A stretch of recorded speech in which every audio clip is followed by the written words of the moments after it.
Hi, welcome to The Breakdown. This is James Sayer, and this is episode 1 of season 2 of The Breakdown, and it's all about the certification of U.S. presidential electors set for January 6th, this coming Wednesday. And we're going to talk all about it today on The Breakdown. So let's get started. So first of all, January 6th, Congress, in a joint session between the House of Representatives and the Senate, is set to meet and certify the electors for the U.S. presidential election. Now, they should, according to state law, select the electors that were certified by the state. They're actually by the states. They're actually required by federal election law to certify the electors that were certified by the state governments. That being said, there are still about a dozen Republican senators and perhaps as many as 140, perhaps even more, GOP Congress people who claim that they are going to oppose the certification of Biden's electors when they meet on Wednesday, January 6th. So what happens from that? If these people refuse to acknowledge that Biden's electors are legitimate, well, what happens basically is it just takes one congressman from the House and one senator from the Senate to object, and basically what happens is the joint session breaks up, and the House convenes and the Senate convenes, and they can debate basically however. They have 2 hours basically to debate for every state that is contested by the senators and Congress people. So depending on how many states are rejected by the various Republican senators and Congress people, will determine how many states are debated, how many hours of debate will take place in the House and Senate. So that what it potentially is going to do is really draw out the whole electoral certification process, which is technically and normally a very quick and fairly simple, straightforward ceremonial process. But they can draw this out with extended debate for a number of hours, arguing the case. But in the end, they are required by law to certify those electors that were certified by the state governments. So ultimately, they're required by law to certify Biden's electors. So ultimately, most of this really is just a lot of political theater, primarily done by these Republican senators and Congress people to placate their supporters, particularly the most fervent and extreme of the Trump supporters that want Trump to overthrow the results of the election, and that they're willing to take these kind of measures to try and find some way to overturn the results of Biden's election. But there's virtually no chance of this happening. I'm not going to say it's not impossible. There is a very small probability it could occur, that they could find some way to cast the whole process into doubt. But really, there's just not enough support. There's too much support for certifying Biden's electors in both the Senate and the House of Representatives. So ultimately, they will certify Biden's electors, and he will be the next president of the United States. Now, should there be some type of shenanigans, right? There have been some people, encouraging, like Vice President Pence, not to recognize Biden's electors.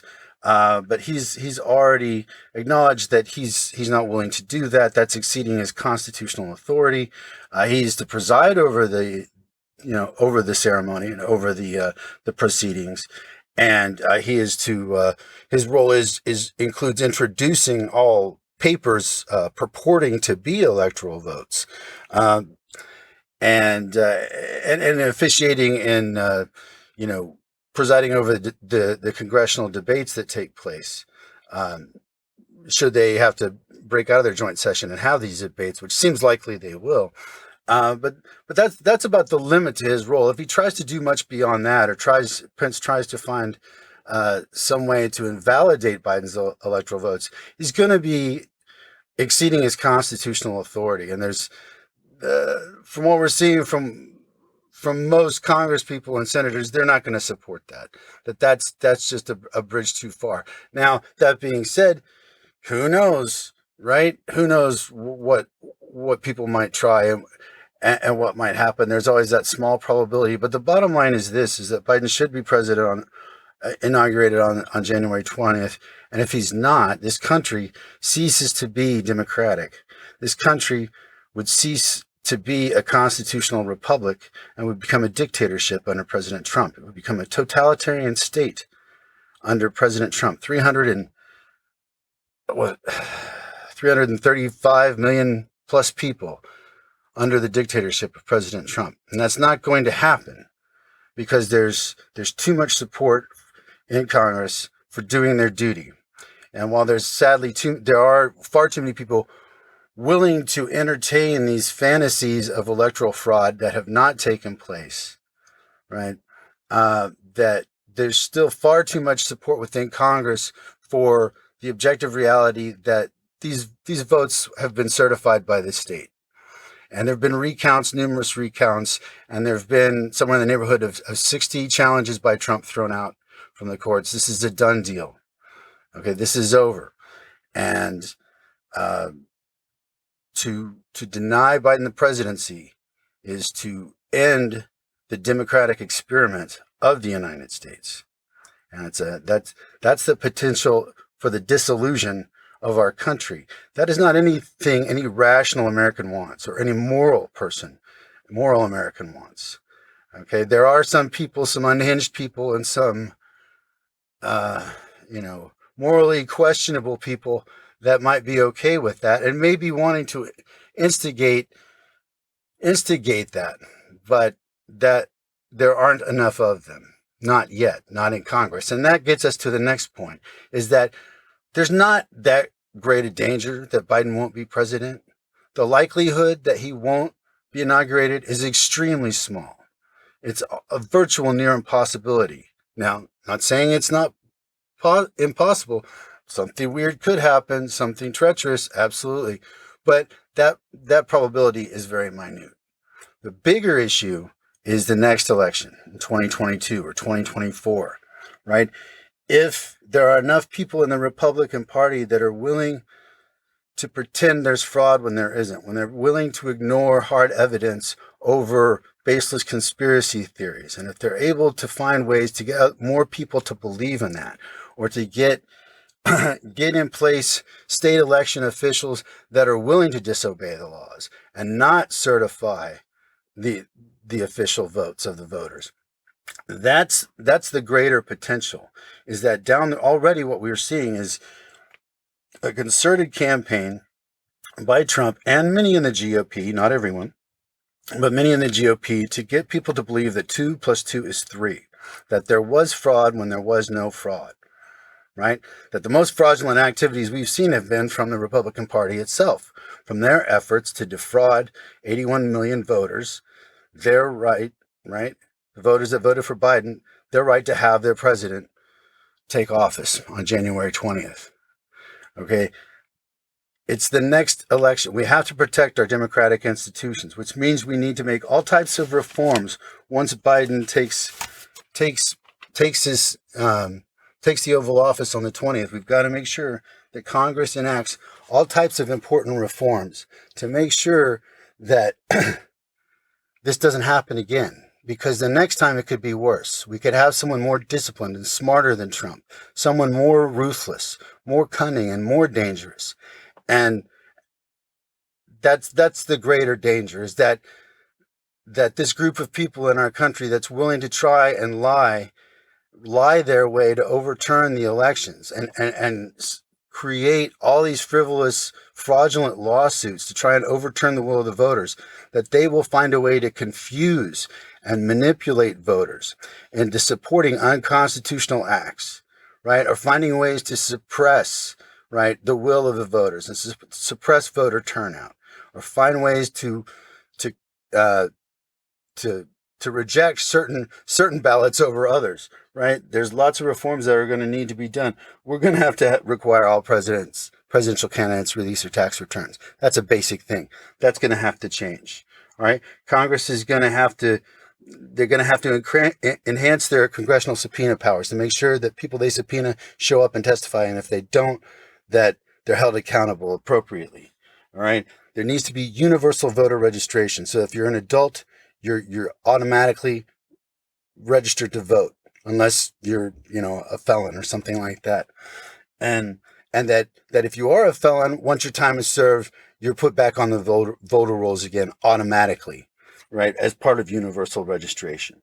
And that election day becomes a holiday so that people are free to go vote, and that we expand mail-in voting. So it's just that much easier for everyone to vote, and to not even have to go to the polls. You wouldn't have to go. You just fill out the ballot and mail it back in. And you got a nice paper trail there with your signature on it, all with the ballot.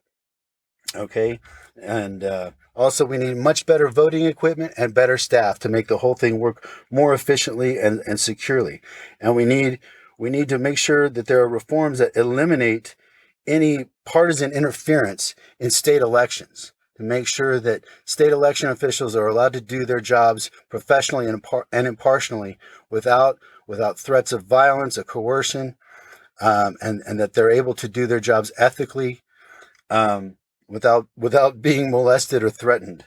All right. And also that we need to update the Electoral Count Act to ensure that we protect against the rejection of properly certified electoral votes, to make sure that there's no possibility that could ever happen, right? And that for to better specify, like, the vice president's role in the proceedings, any vagueness in our election laws, we need to make much more specific about how the process is supposed to go, so there's no question about what's going to happen or what the processes are, and to close out all the loopholes that unscrupulous people might try and use to overturn the democratic vote of the people, right? Now, a lot of people have talked about, let's get rid of the Electoral College. And in a lot of ways, I support that idea. I think I understand why it exists and why people in a lot of red states like having the Electoral College. It gives them an electoral advantage they wouldn't have otherwise, since they're at a disadvantage numerically, population-wise, compared to a lot of the more urban areas in the blue states. So I understand that, and I understand wanting to get rid of it, right? Because it interferes with the principle of one person, one vote. The problem is there's just not enough support in the red states to be able to have a constitutional amendment pass in Congress. To be able for that to happen, there's just not nearly enough support. Those red states aren't going to be willing to give up that electoral power, so it's just not going to happen.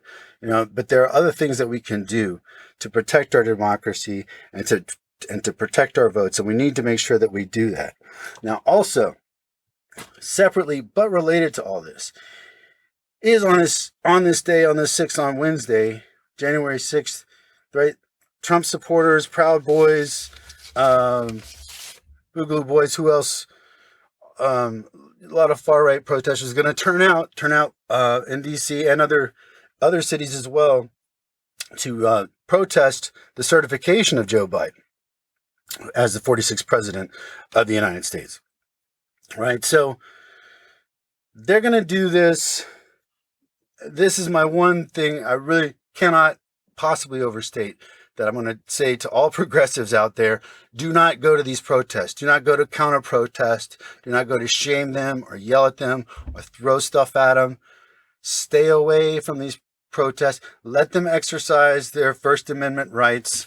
Okay, they're going to be saying and doing a lot of outrageous stuff, which is why they want to do. A lot of them are going there just to make a statement, right? Let them make their statement. Let them exercise their First Amendment rights, right? Some of those folks, though, want an instigation of violence. Don't give them the excuse, right? Do not give them the excuse. Do not incite violence, and do not put yourself in a situation where your presence there could allow for the incitement of violence. Okay? Don't go anywhere near it. Stay out of it. Let them have their day. Let them have their day of protest. Okay? Just do something else. Watch TV. Play with your kids. Go do something else. Read a book. If you're worried that they're going to try and do something crazy in your neighborhood or something like that, and you want to be at the ready, fine. I totally get it. Definitely do that. Be at the ready. But Let them do their stuff. All right. Some of these folks are racist. Oh, they're not all, like, all right-wing people are not racist, okay? But some of these folks that are going to these protests are. Yeah, definitely. And they're not even that ashamed of it. True. Right? And you're right to despise their views. You're absolutely right. Doesn't change the fact they have a right to hold them, and they have a right to march. Let them march. Let them protest. Leave them be. And take this advice that I give you now and apply it moving forward. Okay? This is part of the problem that the left has had, is that they're rightly disgusted, right, with those who espouse racist views, okay? But they're wrong to interfere with these people's right to march and protest, okay? Wherever they go, right? Just let them march. Just let them show up in their capes and their hoods and saying whatever nonsense they want to say, okay? Let them they have a right to spew whatever nonsense they want, right?